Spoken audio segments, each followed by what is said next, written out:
What you're seeing now is the Looney Tunes short, Rabbit of Seville. It was directed by Chuck Jones and released in the year 1950. Like most cartoon shorts at the time, it was made to play in theaters before a feature film. And this is an episode of the show Clutch Cargo, titled The Arctic Bird Giant, released in 1959. It was, of course, made for television. Now tell me if you can notice any kind of discernible difference between these two. Don't worry, I'll give you a second to think about it. Bugs Bunny, Clutch Cargo. All aboard, everybody. But where's Mr. Snowshoe? Bugs, All your Cargo. igloos up north have ice cream.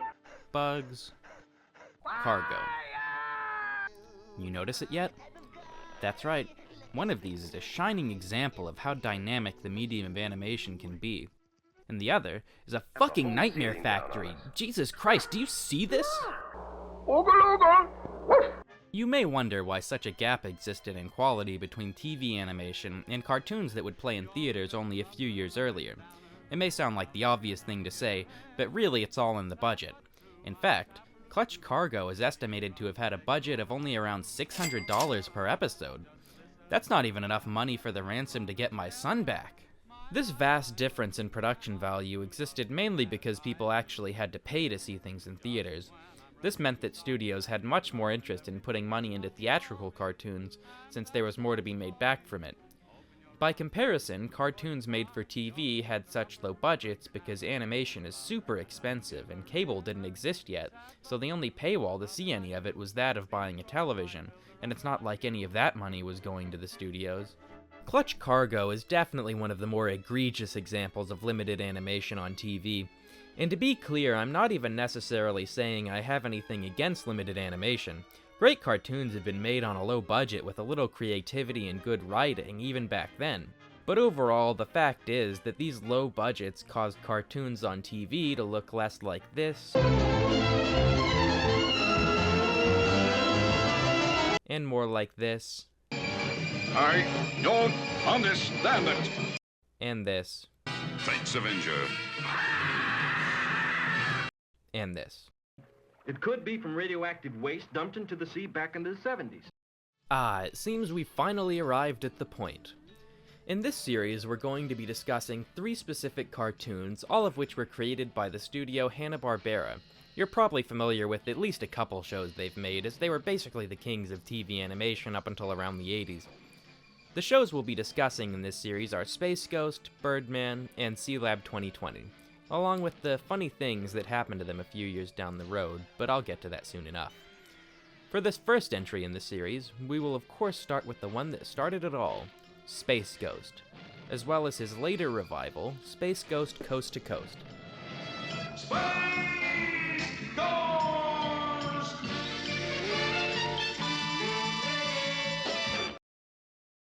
The story of Space Ghost starts with the 1960s. It was the age of free love, lead, and lawn darts, but it was also the beginning of the silver age of comic books. Superhero comics in particular were tremendously popular, to the point that Hanna-Barbera decided they needed in on this whole superhero thing, so they recruited the help of cartoonist Alex Toth. Toth was already fairly renowned for his work at DC Comics in the late 40s, and he'd even had some experience in the world of animation when he worked as the art director for the show Space Angel.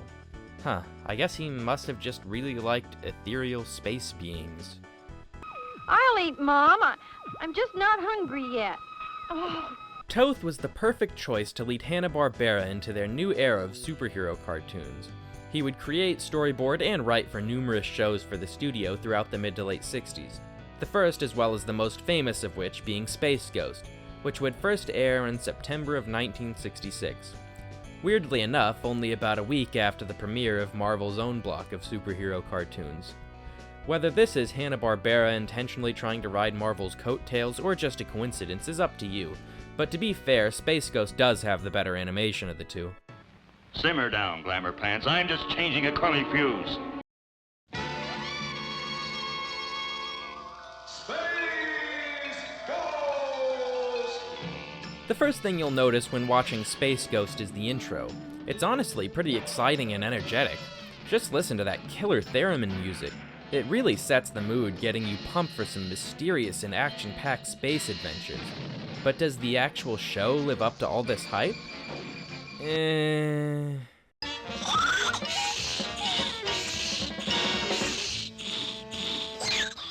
I suppose it's time I let the cat out of the bag here.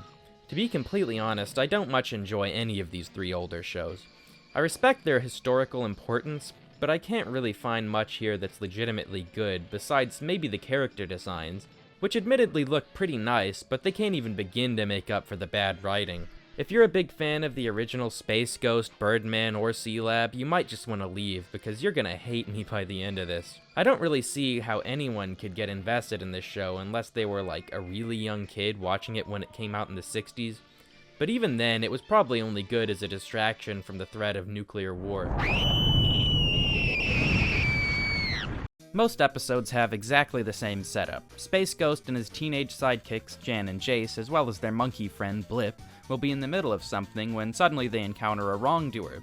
Of course, Jan and Jace then have to get separated from Space Ghost somehow, because that's the only way the show knows how to generate any tension, since Space Ghost is so overpowered that he can just destroy any foe immediately. The writers will often attempt to get around this by just nerfing characters randomly in contrived ways. This doesn't really work since, like I said, they do this shit pretty much every time. Typically, episodes end with some kind of exchange where a main character will try to use some kind of ray on the villain of the episode, and then he'll be like, "Nuh-uh, I've got an anti-that force field."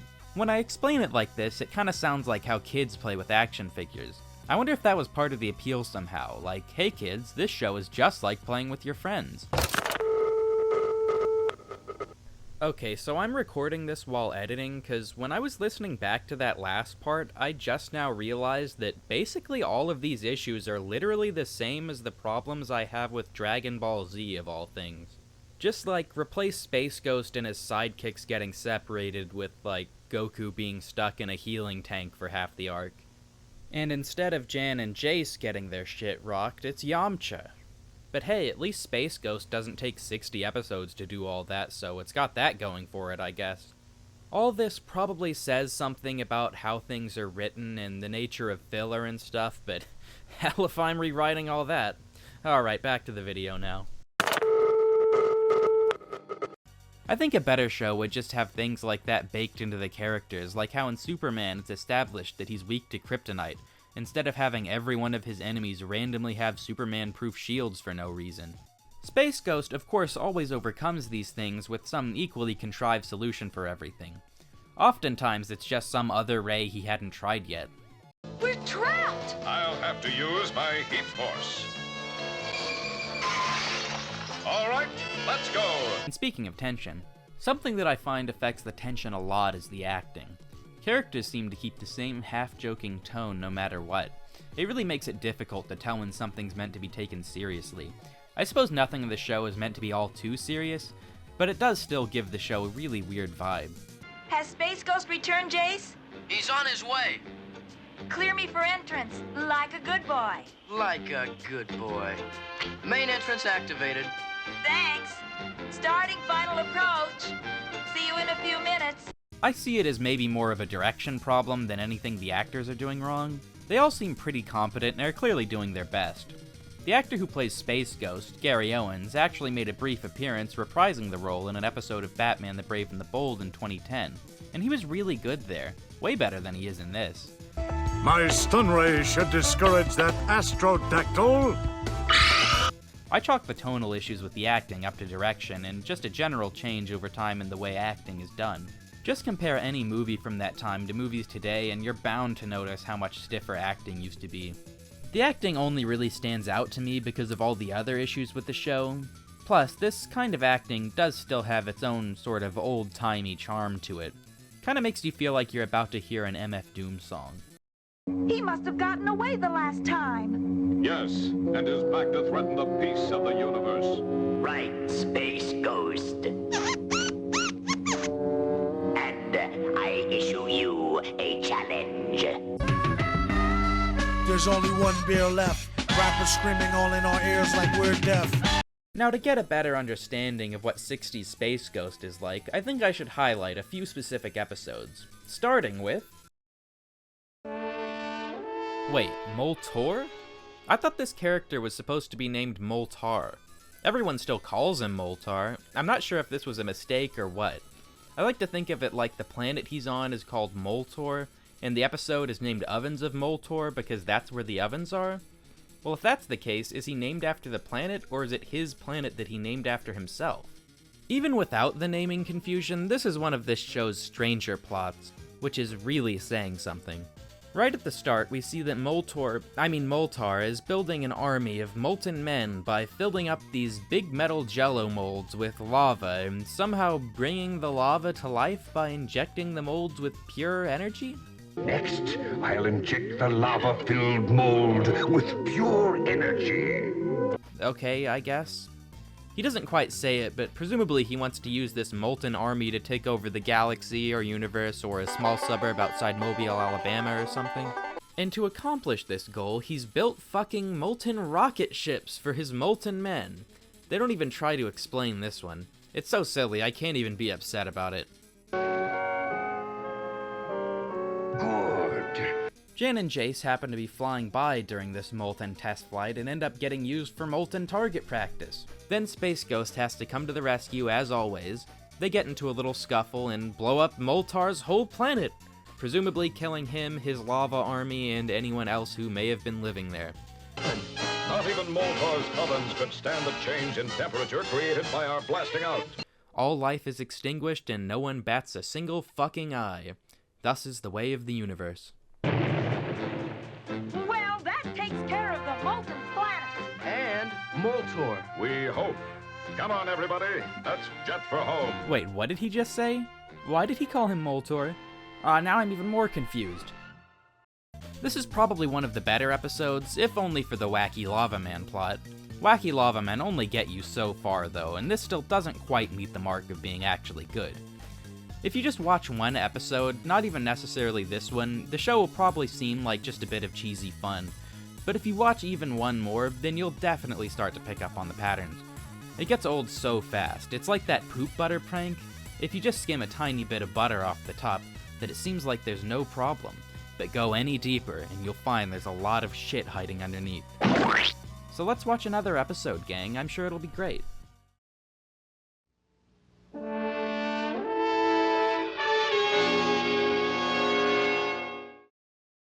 This next one's called The Challenge. It's Zorak's episode, and we're introduced to him right away, along with his identical friend. I'm not sure if they give him a name, but there's more of these Zorak lookalikes in the other Zorak episode too, and I assume they're the reason we sometimes see Zorak in different colored outfits in Coast to Coast. Is it possible that under that red vest, he is carrying an extra set of arms? Speaking of which, it's kind of odd seeing more than one of Zorak's species, since they're very clearly just the same model reused. And again, not to get too much into Coast to Coast, but this is something they do for comedic effect at least once in that show. It's just a bit funny seeing it being done seriously. Right as we meet Zorak, he tells us all about his foolproof plan to destroy Space Ghost using a giant robot he built named Titanor that has force ray-proof shields, because of course it does. And now, Zorak, watch how Titanor's force shield will counter Space Ghost destructor rays. Enough. We then cut to the Space Ghost crew, who discover a silly little Zorak calling card with a cartoony-looking drawing of his face on it, which I love. What do you think? So they hop on FaceTime, and Zorak offers Space Ghost the ultimatum that if he can beat his robot, he'll leave him alone forever. But why, Space Ghost? You know you can't trust him. I'll do anything to rid the universe of anyone as evil as Zorak. I kinda like how the Space Ghost crew clearly have some history of being bothered by Zorak. He's just completely willing to jump at any chance he can get to get rid of this fucking pest, even if he knows he can't really trust him. Of course, it turns out they shouldn't have trusted him on this, because Space Ghost ends up getting his shit pushed in because of the aforementioned shield. The thing with the shield I understand, but for some reason they also revealed that earlier on, Zorak stole Space Ghost's power bands and replaced them with fakes. Not really sure why he had to give the robot a shield to defend against the power bands that Space Ghost doesn't even have, but better safe than sorry, I guess. Weirdly, something very similar happens right after this too. When Jan and Jace are stealing back the real power bands, they're clearly already invisible, but they still shoot out the lights for some reason. Like I said, better safe than sorry. Blip, I'm going to blast out the lights. You get those power bands. Understand? Here goes. What happened? I don't know, Master. Meanwhile, Space Ghost has been getting his ass beat by the robot this whole time. There's this one shot of him getting beaten into the ground that I absolutely love. It's the best thing I've ever seen, and I could watch it 1,000 times. Attack! Titanor! Attack!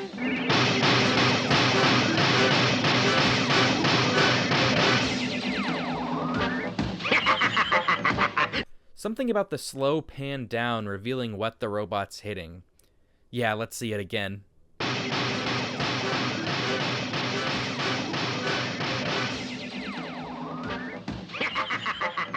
Beautiful, beautiful. Oh, there he goes. He's doing it again. I can't believe it. Oh And I yeah, you don't get him, believe it, Jan. Titanor. Anyway, they get the power bands back, and then Space Ghost gets a turn at beating Titanor into the ground. Though it's not quite as funny as it was before. You'll have to do better than that, Titanor. Have a pile drive ray.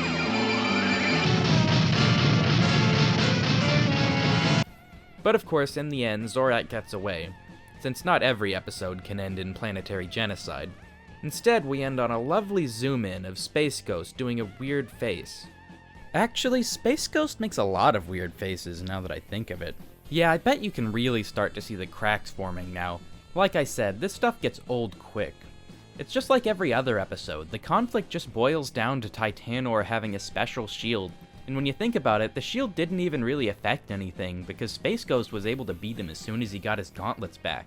Unless the shield was just to protect against the fake power bands, which doesn't really make any sense either. Yeah, that's another issue this show has a lot. Shit gets kinda convoluted. Like, on top of that whole debacle, they have the thing with Jan and Jace shooting out the lights, too. Though that part might just be an animation error.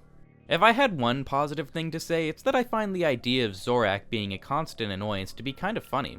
Like, he's not even a serious threat, he's just kind of always pestering Space Ghost with these stupid ultimatums like, oh, if you beat this robot, I'll go away, I promise. And Space Ghost goes along with it, even though he knows he's full of shit, because he just wants to get rid of him that bad. I think the closest that this show ever comes to being actually engaging is in the 6-part series finale. I know that sounds like a ton of episodes, but they're only 7 minutes, so it only adds up to a 40-minute total. The main reason I consider this to be the show's best is because of the sheer amount of things they throw at us. In our preceding episodes, we have seen the most treacherous and evil enemies of the galaxy form the powerful Council of Doom, whose sole purpose is the complete and final destruction of Space Ghost. The setup is that all of Space Ghost's previous enemies have come together to form the Council of Doom. Why does that name sound familiar? The Council's got a grand plan to take out Space Ghost once and for all. Well, maybe less of a grand plan and more like a whole bunch of little plans in a row that they're all doing separately. This results in Space Ghost consecutively trying to outwit all of the villain's various attempts to do him in. It's a lot of the same stuff you'd see in any other episode, but at a much faster pace. It never stops to let you realize that this isn't really that different. They just go straight from one hurdle to the next at a breakneck pace. It's kinda like those 21st century humor videos where none of the individual clips are that funny, but it throws so many at you in such a short amount of time that it overstimulates you into laughing. Except this overstimulates you into being excited instead. I would run you through what all happens like I did the other episodes, but for one, there's a lot to go through in 40 minutes, and secondly, the vast majority of those 40 minutes are just various repetitive obstacles for Space Ghost to overcome. It literally goes like, Council of Doom explains their plan. Even now, our scanning devices are tracking every movement of Space Ghost as he returns to Ghost Planet. Then Metalis launches a bunch of rockets at Space Ghost, but he gets away.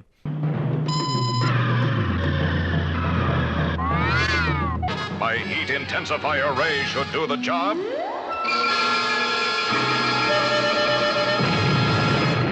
Then Creature King sends a fire monster and sulfur bats after Space Ghost, but he gets away.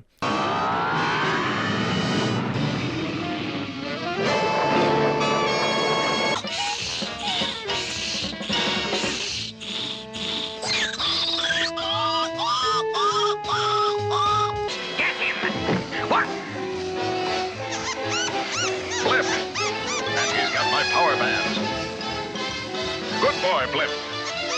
So on and so forth. They do break it up a bit by having Space Ghost get captured for a second and things like that, and honestly that does a lot to break up the pacing, so it doesn't quite feel as much like it's just the same things happening over and over again. But that trick in itself starts to get repetitive after a few times. It also helps that just about all these episodes end in cliffhangers, which does get you slightly more invested in seeing what happens next. Space Ghost! He's caught in some kind of ray! Has Space Ghost been cast into another dimension, never to return? Has the Council of Doom finally sealed his fate? Stay tuned for the exciting conclusion in our next episode. Another gimmick they've thrown in is making this not only a crossover between all of Space Ghost's villains, but also a crossover between other Hanna-Barbera shows like Mighty Midor, Moby Dick, and the Herculoids. Help us! We're trapped in here! Don't worry, Moby Dick the super whale will get you out. Quick, Moby, break open the space capsule. Even if I don't know much about any of these other shows, it's still cute seeing Space Ghost interact with them. I can imagine that any kids growing up in the 60s who were into Space Ghost would have gone absolutely apeshit over this whole thing. It's everything you'd ever want. A continuous 40-minute long Space Ghost extravaganza with all your favorite villains returning. It even has the other cartoon characters you love too. Then tell me, Shazam, is it possible you can help me back to my own dimension? For you, it can be done. He did it. I'm back. These kinds of cartoons may not be my cup of tea personally, but even I have to admit that this isn't too bad. It's certainly the best that 60s Space Ghost has to offer, and you have to appreciate the effort they put in making this more exciting than your typical Space Ghost story. Overall, it's a decent set of episodes, and a fitting end for Tad Ghostal. Or is it? Do you think the Council of Doom got away, Space Ghost? Blip says if they did, they certainly wouldn't want to face you again. Well, at least not as long as I have Blip on my side. Now let's head for home.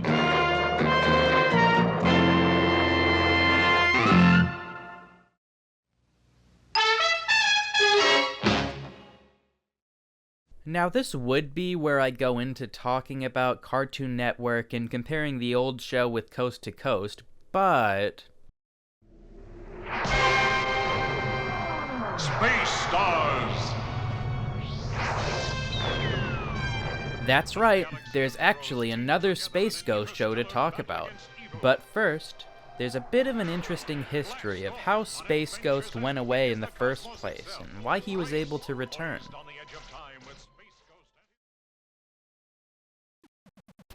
In the latter part of the 1960s, there was a group gaining notoriety called Action for Children's Television, or ACT for short. Them and their leader, Peggy Charon, rallied for a higher standard in children's media. Their goals were fairly nuanced, but the main things they wanted changed were violence and advertising. We tell them to buy the things that people who care about children don't want them to have. We advertise 900 numbers to them. The most vulnerable children to those 900 number ads are latchkey children, children home alone after school, because the parents aren't there to say, hang up the phone already. Those are the kids who can least afford the $200 bills that sometimes happen before the parents know what hit them. Their first target was the Boston syndicated version of the educational show Romper Room, which they took aim at for having baked-in product placement. This was ACT's first major win, as they were able to pressure them into ditching this advertising method. As the group was gaining more influence within the industry, they decided their next target would be the intense, ultra-violent, blood-soaked, superhero cartoons of Hanna-Barbera? Huh. A Magno Ray. I've got to offset it with my Thrust Ray. Well, if you were ever wondering why Space Ghost only got 20 episodes, then this is why. ACT put pressure on the higher-ups at Hanna-Barbera, as well as members of Congress and the FCC, to get these shows off the air. It goes without saying that this strategy worked completely, and Hanna-Barbera got rid of all their action programming. This is also why they seemingly turned on a dime right at the end of the 60s and switched from mostly making shows about superheroes to mostly making shows about teenagers in bands who solve mysteries for some reason. In fact, Scooby-Doo first premiered only about a year after the end of Space Ghost. But now you may ask, why is it that Space Ghost was able to return just over a decade later?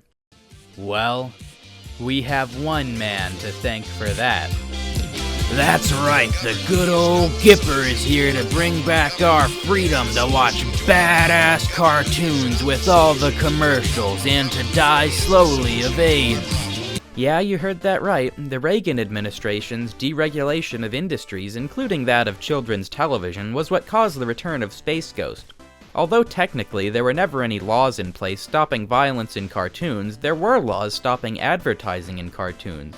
These, of course, went right out the window as soon as Reagan appointed Mark Fowler to be the new chairman of the FCC. This is just me trying to connect the dots the best I can, but I think it makes the most sense that this deregulation of advertising showed that the FCC wasn't going to be bothered by groups like ACT anymore. And in turn, neither would the studios. They took the hint that they could get away with more in cartoons now, and the violence quickly returned in full force. There was a major uptick in action cartoons in the 80s, and apparently Hanna-Barbera was quick to get the memo that they could do superhero shows again, because one of the first action cartoons of the 80s was Space Stars in 1981. Oh, and they probably also chose to bring back Space Ghost so they could cash in on Star Wars hype. No, Reagan, not those Star Wars! Quoth the Reagan, nevermore.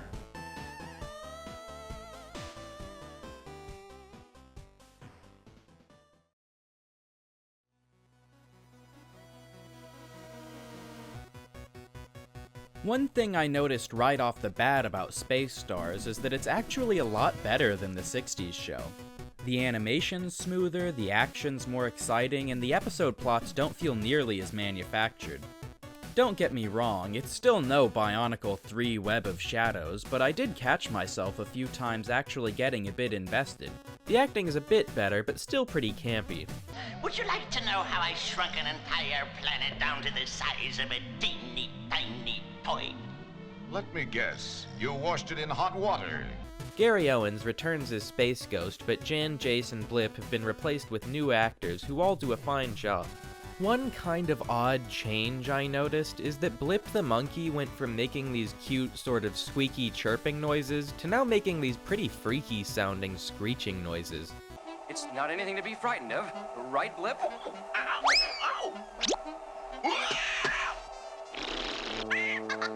That's showing 'em, Blip.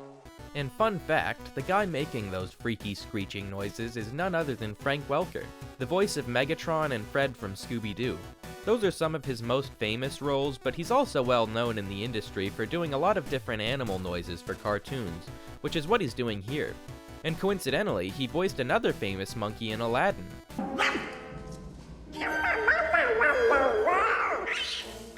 As previously stated, Gary Owens is the only returning voice actor from the original series, and he plays it about the same as before, but one thing worth mentioning is that for some reason he does a bunch of one-liners now. You'd look better in tweed, but this is all we have. Seems like everyone was doing some kind of lines back then. Ooh, Snortsky! Oh, Oh, that's tasty stuff! One of the only things I can really say is missing from this show are the iconic villains from the original. There are some pretty good new ones to replace them though. For example, there's one episode where someone called the Toy Maker shrinks down the planet that Jan and Jace are on, and they don't even know. Space Ghost has to tap Morse code onto the glass the planet is encased in to explain everything. And it ends with them returning the planet to normal size, destroying the Toy Maker's ship in the process, and then adding a little insult to injury while they're flying away. You won this round, Space Ghost, but I don't give up easily. That's because you're a born loser, Toy Maker. Damn, that wasn't really necessary. Probably the weirdest episode villain is the Sorceress. She claims to come from the dimension of science and magic, and she uses a combination of a giant computer and witchcraft to wreak havoc and attempt to make Space Ghost fall in love with her. This obviously backfires. If I had to pick a favorite, I think it would be the episode The Haunted Space Station. Space Ghost and company respond to a distress signal sent out from a space station, but when they get there, it's abandoned. They find it's overrun by these zombie vampire things called Vorvalakas. They spend a lot of the episode being chased around by these things, and they're actually kind of creepy. I see some similarities to certain monsters from Scooby-Doo, which makes sense since they're both Hanna-Barbera cartoons. So Space Ghost tracks down the guy controlling all these creatures and finds out he's going to use them to fly a fleet of ships to take over the galaxy while turning everyone into his Vorvalaka slaves. But while he's explaining all this, Jan and Jace are busy wiring the whole station to explode, as well as sabotaging the head Vorvalaka's own ship so when he takes off, he just drifts through space forever. Tragic. Now it's the Vorvalaka's turn for a surprise. The controls, they're not responding. I'm heading out of the galaxy. No! He'll just drift along back to his home galaxy, where he'll never harm anyone again. It's a fairly simple plot, but it has a really good eerie atmosphere, and those zombies are genuinely pretty spooky looking. Vorvalaka, Vorvalaka, Vorvalaka. One pretty strange thing I noticed while looking into Space Stars is this one episode uploaded to YouTube that has a really out-of-place laugh track. That cosmic storm sure came up fast. Hey, where's Blip? I don't get a reading on him anywhere inside. He must be outside. Apparently this is something Cartoon Network did in the 90s to promote Coast to Coast. They'd air old episodes of original Space Ghost as well as Space Stars with an added laugh track. It's honestly pretty hilarious, especially when they use it at the most inappropriate times. Mayday! Mayday! Galactic transport Ulysses under attack by... Here it comes again, sir! Abandon ship! All hands, abandon ship!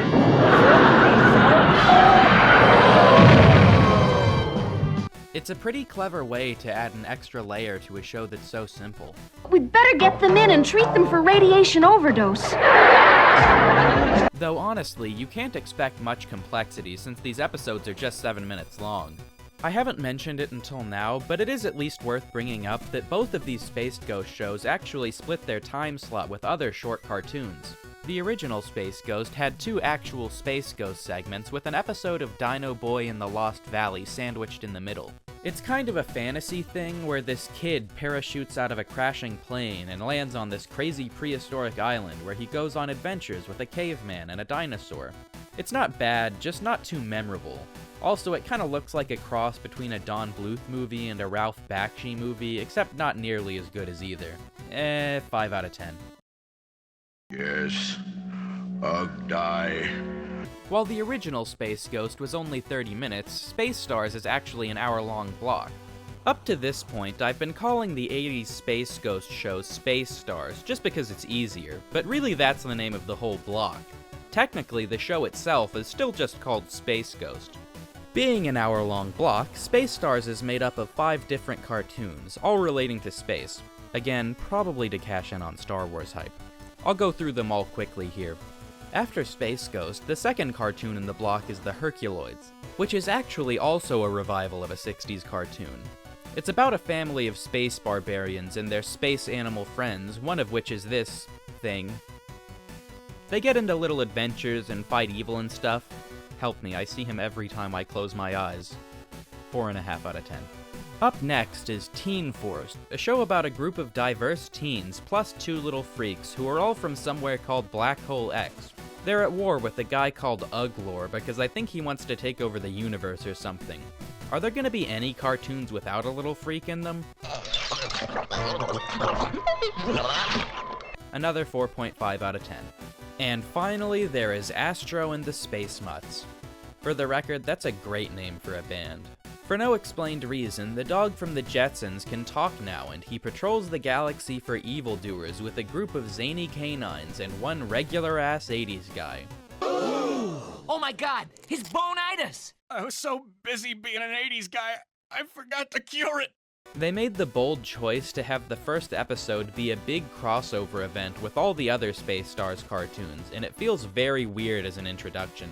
This is just proof that Space Mutts has no legs to stand on, so it just has to lean on all the other shows in the block. It's especially pathetic once you consider that none of the shows it's leaning on were even that good to begin with. And don't forget Astro and the Space Dogs. I wish I could.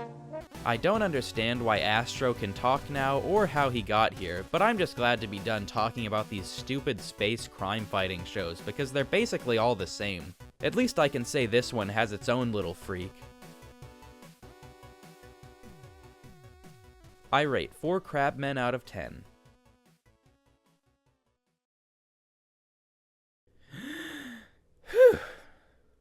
So, now that we're done with that little tangent, it's time to finally move on to...